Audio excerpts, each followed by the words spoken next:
Halika! Lumapit ka rito. Kanina pa kita hinihintay. May sasabihin ako sa iyo. Mahalaga ito. Ano ho yun, Itay? May kailangan po ba kayo? Pagkain? Tubig? Hindi, anak. Ikaw. Mga tega mo ang kailangan ko. Tandaan mo, kahit parati kitang pinagagalitan doon, mahal na mahal kita, aking bunso. Tay, huwag naman ho kayong ganyan. Parang nagpapaalam na kayo eh. Hindi ko pa ho kaya. Hindi pa ako nakakahanap ng paraan para mawala ang sakit nyo. Kumapit ho muna kayo, Tay. Salamat, anak. Salamat din lagi mong ipinaparamdam na mahalaga ako sa iyo. Kahit lahat sila hindi bilib sa akin. Palibas aswang pa pala talaga ang papas lang sa akin. Kung alin pa yung sanay akong labanan. Wala Sadyang mahina na. Ganun talaga. Tay, huwag niyo pong sabihin yan. Parang awa niyo na. Gagawa po ako ng paraan. Pangako po. Hindi ko hayaang mawala kayo dahil sa punyetang aswang na yon. Kinuha na nga nila yung ina ng kaisa-isang anak ko. Pagkatapos pati ba naman ikaw, kukunin nila sa akin. Anak, ito ang tatandaan mo. Sadyang nakatandaan ang mangyari ito sa buhay mo. Maiintindihan mo rin balang araw na lahat ito ay pagsubok labang na huhubog sa iyo. May tamang panahon para magantihan mo ang lahing aswang. Pero Tay, kailangan ko ng simulan ngayon para maligtas kayo. Kaya nga ho, nag-aaral ako ng mga aklat yung ginagamit bilang albularyo eh. Kaya ko to, Tay. Konting tiis na lang ho. Mababawian ko sila para maalis ang sumpa ng sugat na yan. Salamat. Anak, hindi mo na kailangang mag-aral pa dahil may kinalaman dyan. Ang mahalagang sasabihin ko sa iyo. Ano po yun, Itay? Basta ipangako mo sa akin na saka mo lang ito gagamitin kapag nawala na ako. At hindi mo na dapat ito gamitin para sa sarili mong kapakanan. Dahil dapat ang layunin mo'y para sa kabutihan ng lahat. Ipangako mo yan, anak. Ay naman pinapangako ko. Pero wag naman po kayong mamaalam agad. Tanggapin mo ang mga durog na batong ito.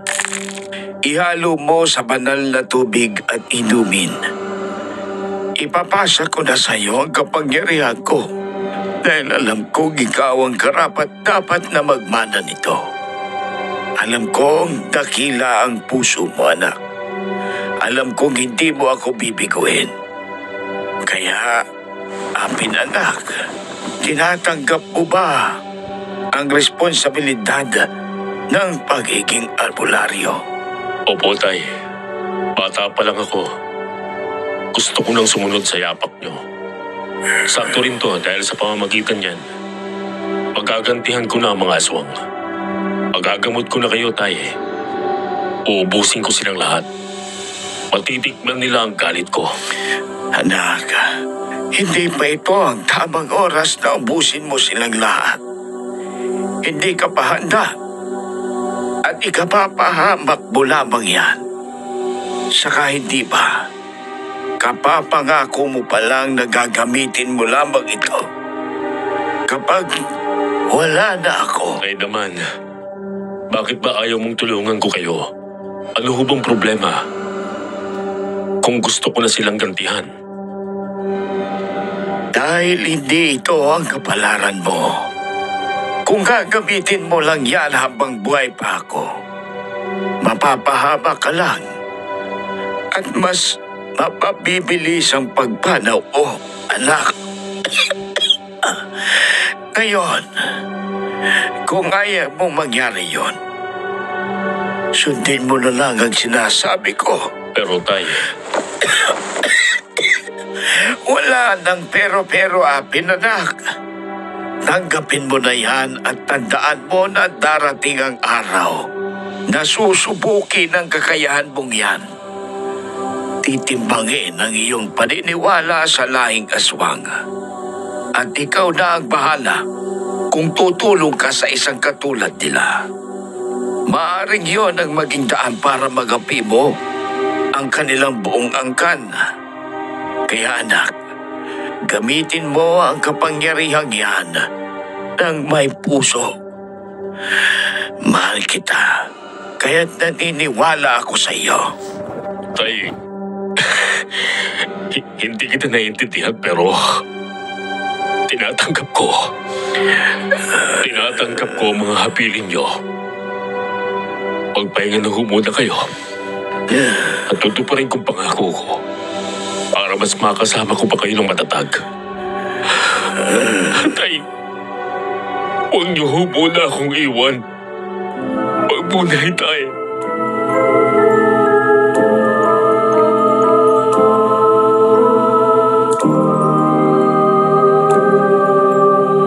Tandang-tanda pa raw ni Lolo Apin, ang tatay ng Lolo Atong ko, ang huling beses na yon na nagkausap sila ng masinsinan ni Lolo Paeng.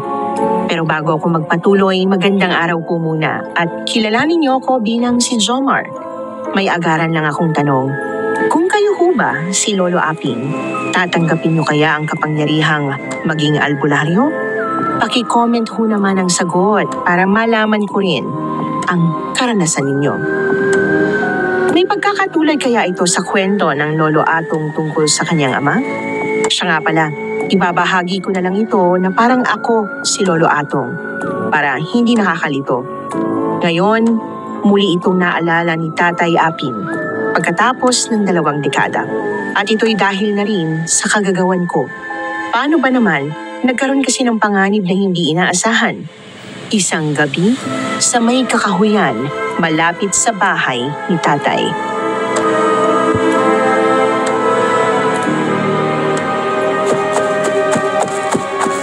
Mahal, anong gagawin natin? Hindi ko dala ang mga pangontrang binigay ni Tatay. Dahil kasama kita. Paano na to? Hinahabol ka ng mga kalahi mo. Hindi ko rin alam, mahal. Pero tumakbo ka lang. Hindi ba malapit lang ang bahay ni Kaapin dito? Yun ang pwede mong puntahan sa ngayon. Kilala ka na ng inang. Delikado kung babalik ka pa sa tiya mo. Mas ligtas ka ngayon sa tatay mo. Pero paano ka? Malilintakan ka rin sa inang mo kung nagkataon. At saka, maaaring hindi na tayo magkita muli. Hindi ko yun mapapayagan, mahal. Ayoko. Sumama ka na lang sa akin. Sa tingin mo ba tatanggapin ako ni Kaapin? Tsaka baka nakakalimutan mo. Pugad ng mga mandirigmang lumalaban sa amin ng baryong yun. Kahit ipaliwanag ko na hindi ako katulad ng mga kalahi ko, baka hindi pa rin nila ako patuloyin.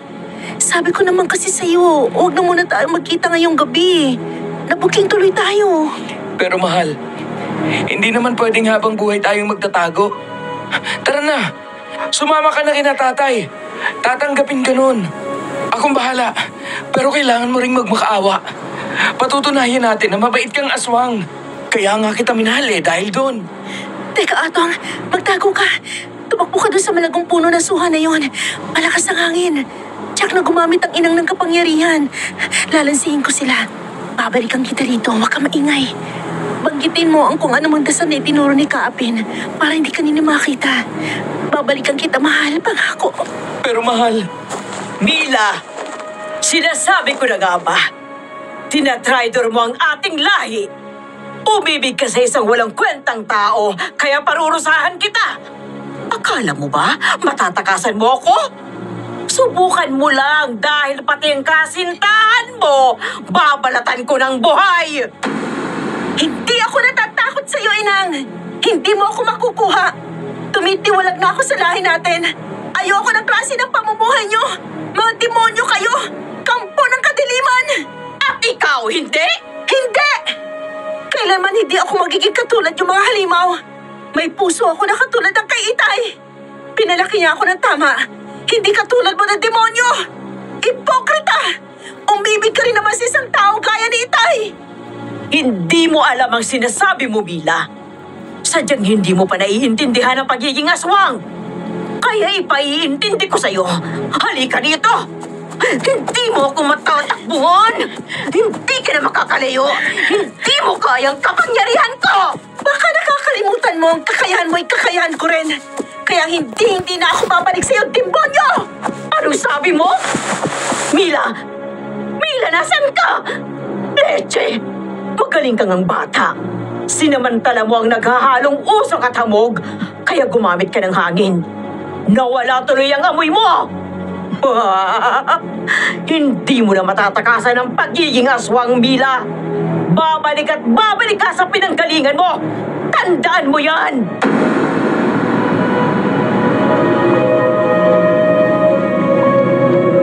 Dinig sa kakahuyan ang sagutan ng mag-ina.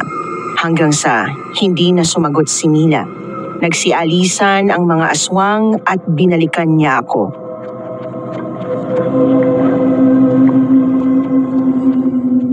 Mahal! Mahal, lumabas ka na dyan. Nailayo ko na sila. Hindi na tayo mahahanap ng mga yun sa ngayon. Pumarito ka na, di kita malalapitan dyan eh. Mahal, salamat. Iniligtas mo na ang buhay ko. Ibang-iba ka talaga sa kanila. Mahal na mahal kita, Mila. Mahal din kita, Atong. Hindi kita pababayaan gaya na kung paano mo rin ako hindi pinababayaan. Tinanggap mo ako kahit na naging aswang ako. Kaya hindi yun matutumbasan ng kahit na ano. Pero mahal, anong gagawin natin? Nabuking na nilang relasyon natin. Hindi na tayo makakatago pa. At tama ka. Hindi na ako pwedeng bumalik kay Tiya ngayon. Pumayag ka na kasing pumunta tayo kay tatay. Malapit na rito yon. Yung suha na yan. Parte na yan ng taniman nila ng mga pangontra. Halika na. Ayaw mo na rin sa tirahan nyo, hindi ba? Oo naman, mahal. Ayoko nang bumalik doon. Pero sigurado ka bang matatanggap ako ni Kaapin? Eh alam naman natin galit na galit yun sa amin. Lalo na't ang mga kauri kong dahilan. Kung bakit namatay ang ilan sa kaanak nyo. Kasama na rin ang lolo paing mo at ang iyong nanay mismo.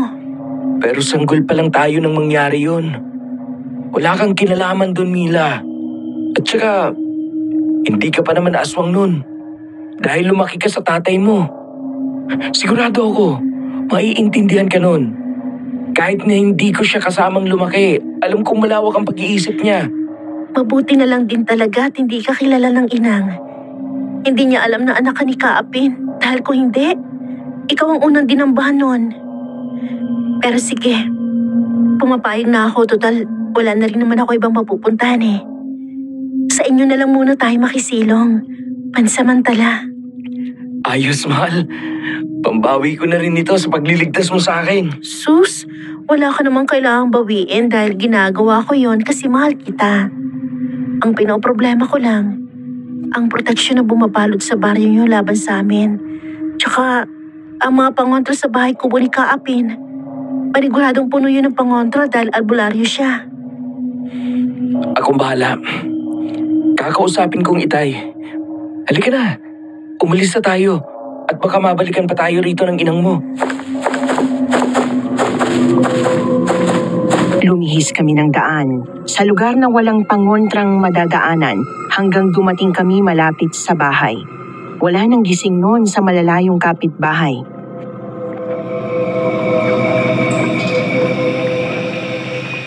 Mahal, mukhang hanggang dito lang ako pwede. Ramdam ko yung proteksyon nilagay ni Kaapin. Hindi ako makakalapit dito. Saglit lang, mahal. Ako munang pupunta kay tatay. Dadalhin ko siya dito para